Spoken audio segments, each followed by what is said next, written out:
Something dark and dangerous is happening on the border between NATO and Russia. Even as his troops die in droves in a war against Ukraine that Russia has already lost, Putin is trying to prepare for what comes next. The wannabe emperor is gearing up for a fight with NATO, and Russia's action on NATO's eastern flank reveals what he has in his mind. We guess stupid has no limits. A degraded Russian army is being prepared for the next war that Putin will lose, as the madness of Russia's leader takes deeper hold. This is insanity. But crazy moves have become par for the course for a Russian president who is now hell-bent on securing his legacy rather than protecting his country. Russia is making some dark moves on its borders with NATO nations, and satellite images reveal the full story.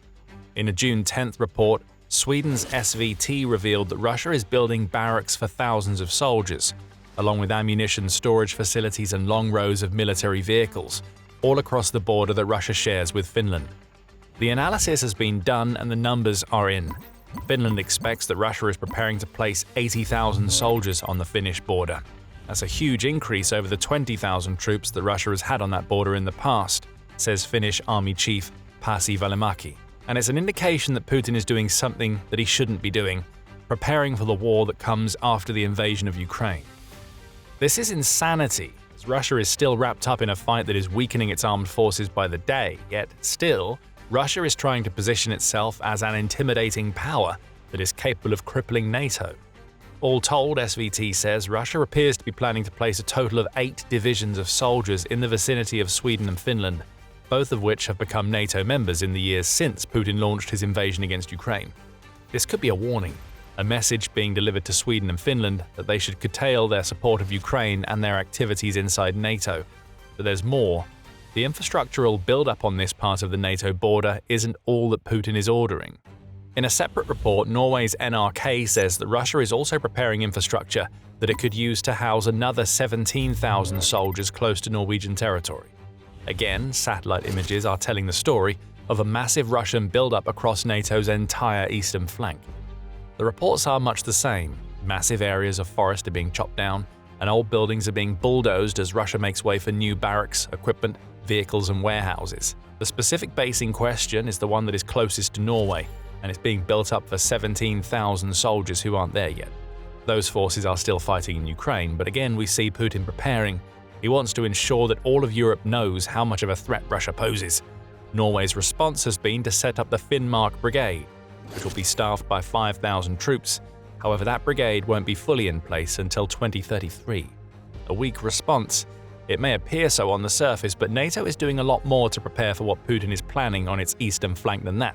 NRT points out that Russia's active military now numbers 1.5 million soldiers, with many of those troops either serving in Ukraine or waiting as reserves to be rotated into the country. Still, that isn't stopping Putin from making the crazy decision to prepare for a war beyond the war he's fighting. Russia's leader is still assuming that Russia's victory in Ukraine is inevitable, and he's also assuming that he will still be alive to fight with NATO despite already being 73 years old. None of this is guaranteed, far from it. But the full infrastructure rundown shows what Putin has in his mind. In its report on what Russia is doing on the NATO border, Pravda reveals more about where Russia is building its new infrastructure. The barracks and clusters that impact Norway are being erected in Pechenga, which is about 10 kilometers away from Lapland. On the Finnish border, Russia is building in Petrozavodsk and Sapanoja.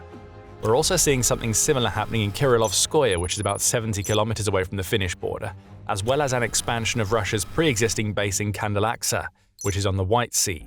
Luga in the Pskov Oblast of Russia that is close to the Estonian border has also seen construction work, and in the exclave of Kaliningrad, which borders Poland and the Baltic states, Russia is also building up a base in Baltisk. Taking all of this together, we have a figure for the number of soldiers Putin is planning to place on NATO's doorstep: 115,000.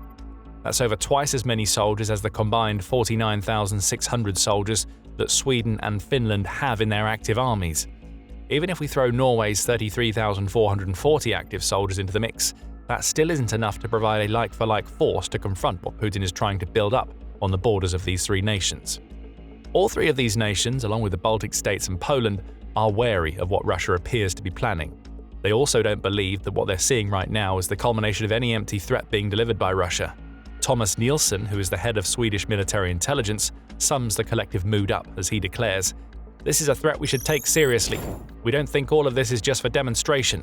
This is about preparing capabilities for confrontation with NATO in a major conflict sometime later. Norway Chief of Defense Erik Kristoffersen shares similar sentiments, stating, "If Russia is now building up forces to the volumes they have announced, and the footage shows that they are doing this, the military threat to Norway will grow." Now there's a caveat to all of this. Russia is building up all of this infrastructure, but the soldiers that will occupy it aren't amassing on NATO's borders. Yet. They're still busy fighting and dying in Ukraine. But what this infrastructure shows us is that Putin wants Russia to be ready for the war that he wants to start after he's finished in Ukraine, assuming he's ever finished in Ukraine. In Putin's ideal world, it won't just be 115,000 soldiers that he amasses on the borders of Finland, Norway, Sweden, and the Baltic states. There will be 115,000 experienced soldiers, and that's what will make all the difference. The much smaller forces that these nations are building up on their side of the border aren't battle-tested, at least not to the degree that a Russian soldier who has survived the Ukraine war will be. That's what is so worrying to the Scandinavian nations in particular. Militani says that officials in these nations perceive the threat level that they face if Russia follows through with its troop buildup will be even higher than they faced during the Cold War. Russia, of course, claims there is nothing to worry about. As far back as December 2025, Russia was not only claiming that it had no intention to attack a NATO nation, but that it would also be willing to sign a legal agreement to that effect. But this is Russia. In January 2022, NPR reported that Russia was telling US intelligence that it had no intention of invading Ukraine, even as it built up troops on the Ukrainian border. A month later, Russia attacked. Putin has a long record of saying one thing and doing another, and he isn't a man who'll let a legal agreement stop him. What Russia says can't be trusted, and the nations on NATO's eastern flank know it. Right now, the immediate military threat that Russia presents is low, claims the NATO commander for the Baltic states and Poland, Major General Brian Nielsen. But the build-up is happening, and that threat level could change quickly if there is a pause in Ukraine, Nielsen adds. So we have the trigger. If peace is declared in Ukraine, or Russia somehow manages to win the war that Putin started, then tens of thousands of soldiers will stream to the NATO border. Russia isn't building all of this infrastructure for nothing. It fully intends to use it, as Putin is planning for something, be that intimidation or a full-blown war with NATO in the future. But here's where the problems start to arise for Putin. The Russian cancer is spreading in Europe. New military installations are another symptom. But what Putin fails to realize is that for this cancer to have the impact that he wants, Russia has to win in Ukraine. That isn't happening. Russia is losing in Ukraine, and despite the darkness spreading on NATO's doorstep, all Putin seems to be doing now is preparing for another war that Russia will inevitably lose. The build-up is meant to be scary, but really stupid. And before we explain why, this is a quick reminder that you are watching The Military Show. We dig beyond the headlines to give you the full picture in all of our videos. So subscribe today to ensure that you never miss what we have coming next. The Russian cancer isn't something we've come up with ourselves. It's the term that SVT uses as it reveals that all of Russia's talk about never attacking NATO and building a defensive force rather than an offensive one is nonsense. It points to a comment made by Russian political scientist Sergei Karaganov as revealing how Russia's upper echelon truly views NATO. It's the collective defense organization that is the cancer, Karaganov claims, as he says, NATO should be thrown on the dustbin of history. There are no other alternatives. It's a cancer that endangers the entire world. Our patience is running out, and then we will escalate. That's an outright threat. And the irony is that by simply making that threat, Karaganov reveals that it's Russia that is the cancer that afflicts Europe. It's not just a build-up of infrastructure and plans to put over 100,000 soldiers on the border that prove it. Combine the threats with border build-ups and hybrid warfare, and you see the reality of what Moscow believes that it has in store for NATO. In a June 3rd piece, El País claims that the European Union is often equated with the Nazis inside Russia. Russia has also warned that the peaceful sleep is over in Europe, which doesn't sound like words of a nation that has no intention of attacking. And on the hybrid warfare front, Russian drones are flying into NATO territory regularly, with the most recent incident seeing one of Russia's strike drones smash into a residential building in Romania. Sabotage is on the rise inside Europe, likely conducted by agents at the behest of Russia. Even before he launches a conventional war, Putin is trying to damage NATO and sow seeds of division within the collective defense alliance. These are the actions of a man who has complete confidence in Russia's power to present a threat to NATO, but that confidence is misplaced, and that's where stupid having no limits comes into play. Everything that Russia is doing right now is predicted on a winning Ukraine, And not just a win, a victory that is comprehensive enough that there will be enough of the Russian army left for Putin to follow through on his threats against Europe. But when we take a moment to look at what's actually happening to Russia inside Ukraine, questions arise about how powerful a force that Russia can truly prepare for a war with NATO.